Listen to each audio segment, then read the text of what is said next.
Senator Crane and Senator Paddock, I want to welcome you to McCurtain County, my home county. And Senator Paddock, I voted for you. And I've been telling everybody I told you so when you didn't win your election. I'm not only here representing the Democratic Party of City 2, but I'm here representing my father, who passed away on August 12, 2011. Because if he was alive, he would be here today to tell you why we do not need to sell our water to Texas, nor should we even think about right now sending our water up north. It was right after I was born, my daddy built some of these reservoirs that some of you guys are fishing out of, swimming in.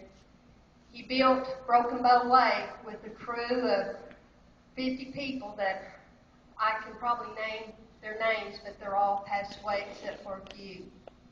When I look at Broken Bow Lake, I think about my dad.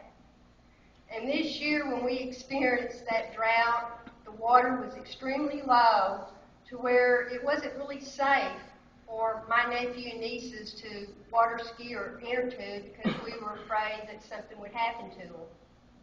I also had the honors of traveling throughout CD2 on tasks that I do as the vice chairwoman. I went up to Eufaula. I've been to Pine Creek. I went up to LaFleur where Wister Lake is, and the water was so low, there's parts of it that you can walk along the way without even getting your feet wet. Living here in Idabel, which is my hometown, and I'm very proud to be from Idabel, we received a letter from the Idabel Water Department to be very conservative, the big C word, conservative, on our water because we didn't have enough to get us through the summer because our water tower was only, you can say, half full or half empty, telling us that we couldn't even water our grass. And I bought close to $3,000 worth of new grass that I couldn't water. So yes, we do have a shortage here. And Senator Crane, being a Democratic official from Southeastern Oklahoma, I don't know about you, but I took it on my own to travel throughout my own county and visit with people who live in the very rural areas. They don't have the luxury of having water flowing through pipes into their home. They're using bottled water or well water. And I don't know if you ever bathe in well water or try to cook with well water or even just splash your face with well water, but it smells like rotten eggs, sulfur. And when that stuff gets into your home smells. A terrible smell where you just want to go outside. It's worse than going to an outhouse. So when we're dealing with problems like this to where we have McCurtain County citizens that do not have clean, fresh water to drink, to bathe in, to cook, I would say 40%, Senator Crane, doesn't have that privilege, as most people do in the city limits of Idabel, Broken Bow, and Valiant. They're with the Rural Water Department. And I have a friend that spent $8,000 to have a water line to run to her home plus a meter. $8,000 just so she wouldn't have to bathe in sulfur water. So to get back to my father, it's a good thing that's me that's speaking to you and not him.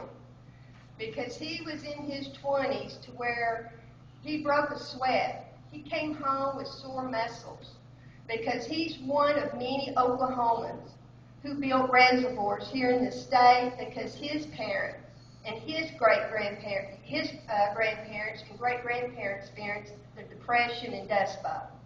And he did not want my generation to go through anything like that. So if Texas is wanting water, then those sorry Texans needs to do what us Oklahomans did. They need to go out there and break the sweat and get their own reservoirs built.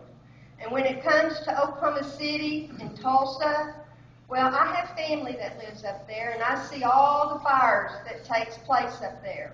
But before you take our water to be sent up there, we want a guarantee from our legislation that we will have economical growth right here in McCurtain County to where there are jobs. I mean real jobs. Jobs to where people will have a chance to make it at life. People say that we're a poverty county here. Well, yes, because when that right to work passed, hundreds of people were laid off from the different industries here in McCurtain County. And when they cannot find work, they're having to move off and get on welfare so they can keep their family going. We don't have anything but tourism now besides our schools, and now our schools are falling apart. So we have the tourism to fall back on, and if we go through a drought like we did in 2011, then there goes that business. So that's all I wanted to say, and as long as I can breathe and walk the walk and talk the talk, I will be opposed to the sale of water until we have jobs here in Southeast Oklahoma that we can be proud of. Thank you.